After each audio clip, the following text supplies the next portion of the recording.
শুভ সকাল বন্ধুরা, মেঘার পরিবারের আরও একটি নতুন ভ্লগে তোমাদের সকলকে অনেক অনেক ওয়েলকাম জানাই। আজ সকাল থেকেই দেখো আকাশের পরিস্থিতিটা কি বিচ্ছিরি।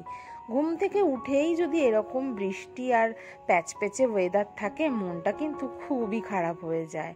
বাড়ির সামনের পুকুরটায় দেখো আমাদের কত জল হয়েছে, কিন্তু কিছু তো করার নেই, কাজ তো করতে হবে যতই বৃষ্টি হোক। রান্নাঘরের থেকে তো আর ছুটি পাওয়া যায় না। আর ওয়েদারটা এরকম বলে মনে হলো আজ একটু পরোটা খাওয়া যাক। রুটি খেতে আর ইচ্ছে করলো না। আর যেই মনের ইচ্ছে হলো অমনি ইচ্ছে পূরণে মা লেগে গেল। মা বলল, আমি পরোটাটা করে দিচ্ছি, তুই বরং তরকারিটা করে নে। আর পরোটার সাথে না সাদা আলুর তরকারি খেতে বেশ ভালো লাগে। তো এদিকে মা ভাজছে পরোটা আর আমি বসিয়ে দিয়েছি সাদা আলুর তরকারি। সাদা আলুর তরকারিটা কিভাবে করলাম সেই রেসিপিটাও তোমাদেরকে দেখিয়ে দিই চলো। প্রথমে কড়াইতে একটুখানি সাদা তেল দিলাম, তারপর কারি পাতা আর সর্ষে ফোড়ন দিয়েছিলাম। দেওয়ার পরে আগের থেকে সেদ্ধ করে রাখা আলুগুলোকে দিয়ে দিলাম। এবার একটু ভালোভাবে নেড়ে তাতে পরিমাণ মতো লবণ দিয়ে দিলাম।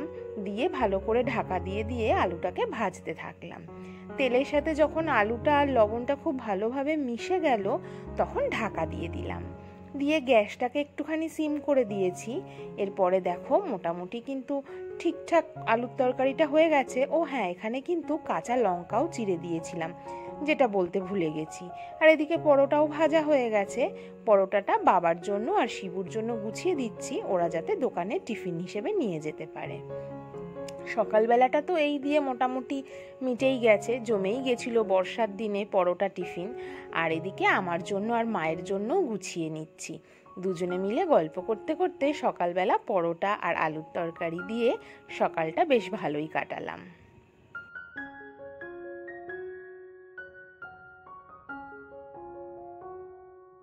টিফিনটা করে নিয়ে ভাবলাম, ওয়েদার যতই খারাপ হোক, ডেলি যে জামা কাপড়গুলো আমরা পরি সেগুলো তো কাচা ধোয়া করতেই হয়। আর আমার সকল বন্ধুরাই জানো যে কাচা ধোয়া থেকে আমার কোনোদিনও ছুটি থাকে না। তো সেই কারণেই সকাল সকাল কি করলাম, টিফিনটা খেয়ে নিয়ে জামা কাপড়গুলো কাচতে দিয়ে দিলাম। কারণ আবার বেশি যদি বৃষ্টি হয়, কারেন্ট বাবাজি আবার কখন দেহ রাখবে তার তো ঠিক ঠিকানা থাকে না। মন না মর্জি, ইচ্ছে হলেই অফ হয়ে যায়। তো সেই কারণে জামা কাপড়গুলো কাচতে দিয়ে ভাবলাম এরপর রান্নাঘরের যে বাকি কাজগুলো আছে সেইগুলো করে নিই। মা দেখলাম চটপট করে উচ্ছেগুলোকে কেটে রেখে দিয়েছে ভাজা করার জন্য। আর আমি ভাবলাম যে মা যখন কেটেই রেখেছে, আমি তাহলে উচ্ছেটা ভাজা করে নিই। আর এদিকে বসিয়ে দিয়েছি ডাল। কালো জিরে আর শুকনো লঙ্কা ফোড়ন দিয়ে মুসুর ডাল করেছিলাম, সাথে করেছিলাম টমেটোর চাটনি। আর এদিকে ছিল ভাত বসানো। আর তারপর ভাবলাম আরও একটা কিছু তো করতে হবে, তো সেই কারণেই চিন্তা করছিলাম কি করব। তখনই মা বলল যে ঘরে বেশ কয়েকটা পটল রয়েছে। তো আমি ভাবলাম যে পটলগুলো যখন আছে তাহলে না একটু তেল পটল করি। একঘেয়েমি আলু পটলের ঝোল বা তরকারি খেতে আর ভালো লাগছিল না। আর বর্ষা হলেই না দেখবে খুব স্পাইসি কিছু খেতে ইচ্ছে করে। আর এদিকে দেখো পটলগুলোকে ভালোভাবে খোসা ছাড়িয়ে নিয়ে এক এক করে ভেজে নিচ্ছি। তারপর আদা কাঁচা লঙ্কা বাটা দিয়ে কালো জিরে ফোড়ন দিয়ে ভালো করে ফুটতে দিয়েছি। যখন নুন হলুদ আর সামান্য লঙ্কার গুঁড়ো দিয়ে ভালো করে ঝোলটা ফুটে গেল, তখন ওর মধ্যে কিন্তু ভেজে রাখা পটলগুলো দিয়ে দিলাম। এরপর ঢাকা চাপা দিয়ে একটু কষিয়ে ঘি গরম মশলা দিয়ে কিন্তু নামিয়ে নিলেই তেল পটল একেবারে ঝটপট তৈরি হয়ে যায়। রান্নাঘরের কাজ মোটামুটি সকাল সকাল মিটিয়েই ফেললাম। চলে এসেছি বিকেলবেলা। আসলে বেশ টানা অনেকদিন ভিডিও দেওয়া হয়নি, তো তোমাদের অনেকেরই মনে প্রশ্ন ছিল যে আমি কোথায় হারিয়ে গেলাম, যে আমি রোজ মোটামুটি ভিডিও দিচ্ছিলাম একদিন অন্তর একদিন, সেই জায়গা থেকে আমি কেন ভিডিও দেওয়া বন্ধ করে দিলাম। আসলে সমস্যাটা আমার শারীরিক ছিল প্রথমত, তো সেই কারণে বেশ কিছুদিন রেস্ট নিয়েছিলাম। অ্যাকচুয়ালি একটু মেন্টাল স্ট্রেসের মধ্যে দিয়েই যাচ্ছিলাম, যার কারণে ঠিকমতো ভিডিও শ্যুট করা, এডিট করা এগুলো কোনোটাই ভালো লাগছিল না। আর তারপরে সেখান থেকে শরীরটাও খারাপ হয়ে যায়, যার কারণে মানে কোনো ধরনের কাজ করার এনার্জিটা না আমার একদমই চলে যেতে লাগলো। তো কেমন যেন নিজেকে গুটিয়ে ফেলছিলাম মনে হচ্ছিল, আসলে মেন্টাল স্ট্রেসের মধ্যে দিয়ে যাচ্ছিলাম। তো সেই জায়গা থেকে হঠাৎ করেই ডাক্তার দেখানো, সেখান থেকে স্ট্রেসটা রিলিভ করার জন্য নিজেকে ব্যস্ত থাকতে বলেছিল। তো নিজেকে ব্যস্ত থাকার ওষুধ আমি পেয়ে গেছি। আর এখন কিন্তু আমি অনেক ভালো আছি। আর নিয়মিত ওই জন্যই চেষ্টা করছি এখন থেকে আবারও ব্লগগুলো দেওয়ার। আর তোমাদেরকে ছেড়ে থাকতে সত্যিই মনটা খুবই খারাপ লাগছিল, কিন্তু তারপরেও কেন জানি না একটা মানসিক অবসাদের কারণেই আমি একদমই কোনো রকম কোনো কাজেই কনসেন্ট্রেট করতে পারছি না, মানে পারছিলাম না। তো এখন সেই জায়গা থেকে আমি যেহেতু অনেকটাই ভালো আছি, আর তোমাদেরকে বললাম এইমাত্রই যে ভালো থাকার ওষুধ আমি পেয়েছি, সেটাই তোমাদের সাথে শেয়ার করব। আর আমার ছোট ছোট ভালো লাগা খারাপ লাগা সবটাই তোমাদের সাথে শেয়ার করেছি, ইনফ্যাক্ট এখন করছি, ভবিষ্যতেও করব। এটা মেঘার পরিবারের তরফ থেকে আমার বন্ধুদের জন্য আমার প্রমিস। আর কেন এতদিন ভিডিও দিচ্ছিলাম না জানো, একটা ছোট্ট কাজ পেয়েছি। যদিও কাজটা ছোট্ট আমি বলবো না, অনেক বড় গুরু দায়িত্ব পেয়েছি একটা।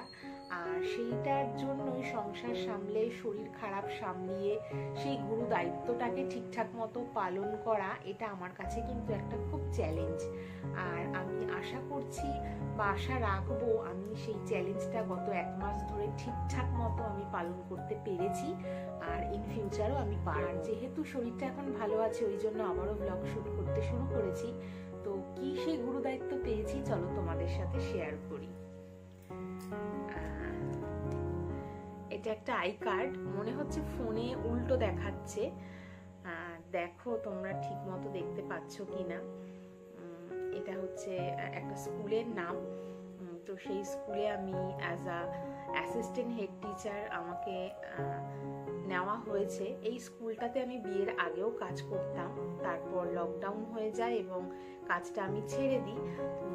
স্কুলের সাথে আমার যোগাযোগ ছিলই, কিন্তু শরীরটা ভালো ছিল না, তা বাদ দিয়ে লকডাউনের সময় স্কুলটাও বন্ধ হয়ে গেছিল, আবার নতুন করে স্কুল খুললো, তখন শরীর খারাপ, এই সব নানান তালে না আমি মোটামুটি যোগাযোগ থাকলেও আমি স্কুলে সেভাবে যেতাম না, ওভার ফোনেই সমস্ত যোগাযোগ রাখতাম।